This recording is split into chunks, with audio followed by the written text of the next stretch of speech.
Hi guys, welcome to my channel. In today's video, we're going to react to 10 moves that shorten WWE wrestlers' careers. What the hell is going on here? Spear shouldn't be 10 moves a WWE bad wrestlers move. use that shorten their careers. Number 1, the leg drop. The leg drop as a finisher was and it's popularized by still- Hulk Hogan, and we've seen the move used in various ways throughout the years. However, it doesn't matter if it's on the top rope or a basic leg drop on the ground. This move is notorious for killing the backs of wrestlers performing it. A big reason that Hogan can barely walk today is because of his finishing move. Hogan has stated his regrets over having the atomic leg drop as his finisher, as he's noted the damage it's done to his hips. Honestly, the best thing as a wrestler, have a finisher move that looks hella fun, but is super safe and not dangerous at all. Lower back and pelvis and the multiple surgeries he's had to go through just to be free of pain. But Hogan isn't the only man who suffered the effects of the leg drop. Matt Hardy is also known for the high-flying move, with one of his most infamous moments being him hitting a leg drop off the top of a steel cage in 2005. Hardy eventually stopped using the move for the same reason that Hogan did. It messed up his lower back and pelvis. In fact, Matt had to get surgery as his lower back began to fuse with his pelvis. That's not the surgery, that's a picture. It doesn't matter if you're a cruiserweight or a heavyweight. The leg drop has been proven to be an unsafe maneuver, and surprisingly, it isn't banned, even though we know the long-term effects of it. Number 2, the headbutt. We can't have this move on the list without addressing the elephant in the room, Chris Benoit. The tragedy of Chris Benoit and his family rocked the wrestling world, and when it was revealed that this incident was likely caused because of Benoit's history of concussions, WWE immediately banned the diving headbutt. I mean, the dangers of this move are quite obvious, as there's a huge risk of head-related injuries that could permanently harm a wrestler. With how stiff wrestling is these days, it's not uncommon to see moves like a brainbuster or pile driver. I'm still mad about this. I am still furious about this because it gives you the idea that you should still use this for entertainment and a wow moment, even though there was a reason this is a banned move.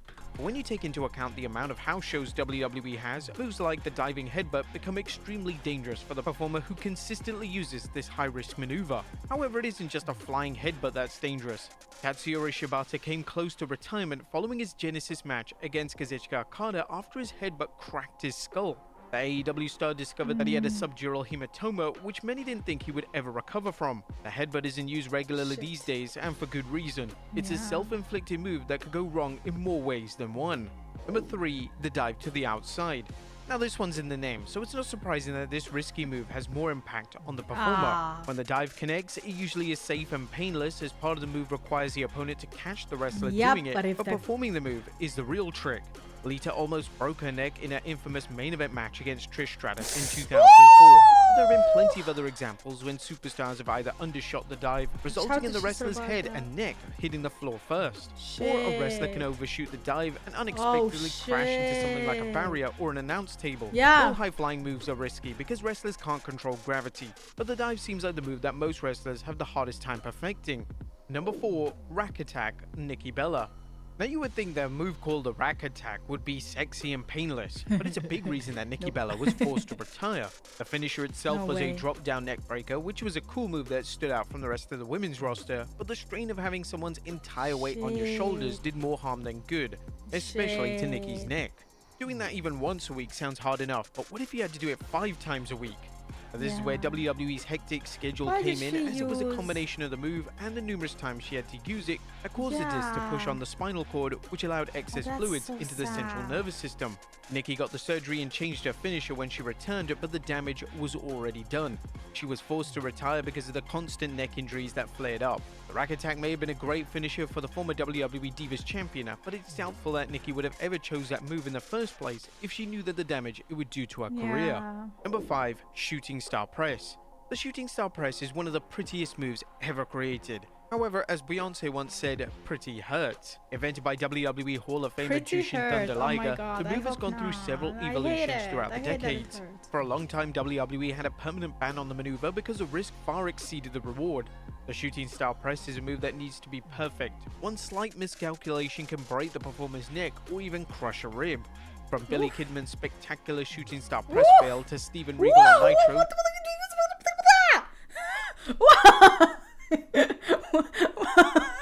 Sorry, I lagged. My brain lagged. What was that? Sorry. Feel sick. That was terrible, brother. To Brock Lesnar, from See Billy this again. Kidman's spectacular shooting star press fail to Steven Oh, Regal on Nitro to spectacular Brock Lesnar's indeed. painful highlight reel at WrestleMania Oh! 19, it's astonishing that numerous careers haven't ended because of this popular move. Number I 6, can't. Swanton Bomb. Now, have you ever noticed how Jeff Hardy changed the way he used the Swanton Bomb? The Wait. I need to see both Have of you ever them. noticed how Jeff Hardy changed the way he used the Swanton Bomb? The former WWE champion revealed in 2018 that he had to change the way he used the move to protect his own body. The Hardys don't move the way they did in the 90s and early 2000s because they were Team Extreme. Jeff was the daredevil who did all types of crazy aerial maneuvers, but the Swanton Bomb was a finisher that he used in every one of his matches.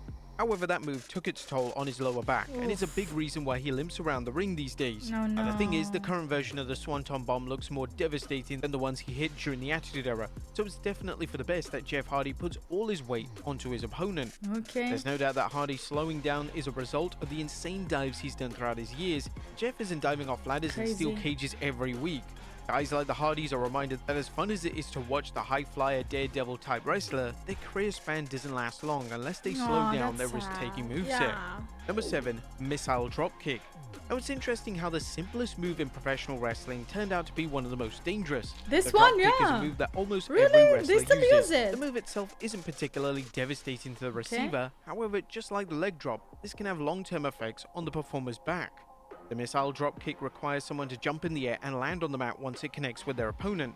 When a dropkick is used here and there, then the move is rather harmless, as it hasn't ended a WWE career. But for former superstar Maven, he recalls the pain he was in the night he performed the simple wrestling move. That was the defining move that Maven was known for, but it ended up causing him to have arthroscopic surgery on his right leg.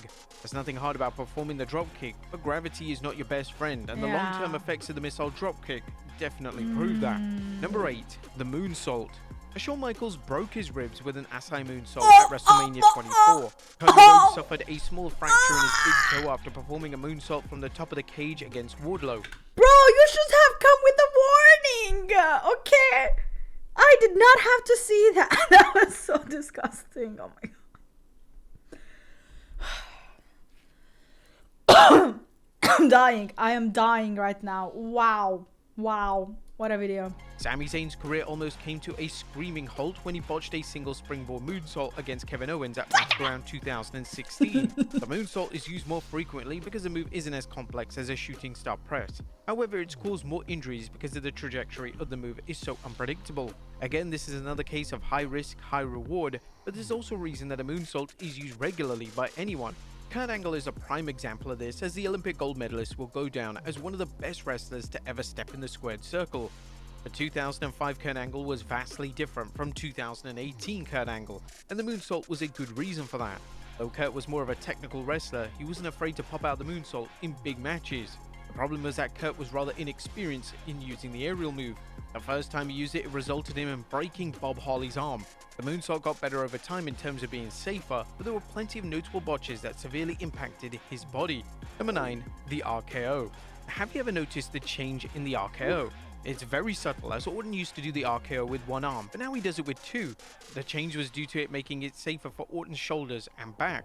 Orton's career-threatening back injury is no strange coincidence. While it's likely due to years of constant traveling and wrestling every week, the RKO is a big component of his recent injury. Orton himself has expressed regret over the way he's used the RKO and wish he could go back in time and change his finisher. I jump as high as I can, grab the guy's neck, and come crashing down to the mat. I've been doing it for a very long time, and I kinda wish I could go back in time and create a finishing move that didn't entail me jumping as high as I can and landing on my back. After doing that a couple of thousand times over the last few decades, I'm starting to feel it. The RKO is the perfect finisher for Orton, but it would have been understandable if he had changed it. As great as the move is, it would have been a shame to see his career end based on something that helped him become a true megastar. And number 1, the Frog Splash. Now, the Frog Splash is perhaps the second most used high-flying move behind the really moonsault. used a When lot, done correctly, even the Frog today. Splash looks like a devastating move that hurts the performer and receiver. In reality, the performer was the only one who suffered the crippling effects. Guys like Eddie Guerrero and Rob Van Dam protected their opponents by using their elbows and knees to guard from full contact from the belly.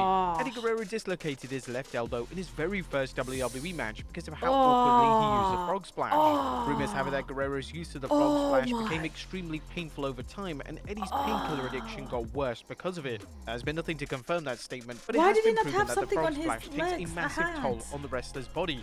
Imagine landing on your knees and elbows for over 300 days a year. Even worse, making one mistimed mistake can hurt both you and your opponent. There doesn't seem to be much upside when using a frog splash, and that's evidently in today's WWE landscape, as it's not used as much in the company, apart from Montez Ford using it. But there you have it, folks. That's 10 moves crazy. WWE wrestlers use. It's crazy how some of these moves don't even look that dangerous nowadays. But when you think about it, when they have to reuse it over and over and over again, like putting pressure on the same part of your body for years, that leaves an impact, especially when you get older. You will start feeling it after you're 30. It just goes downhill, guys. I'm telling you. I know. That is it, guys, for today's video. I hope you enjoyed it. Check out my Patreon for more WWE reactions. Bye.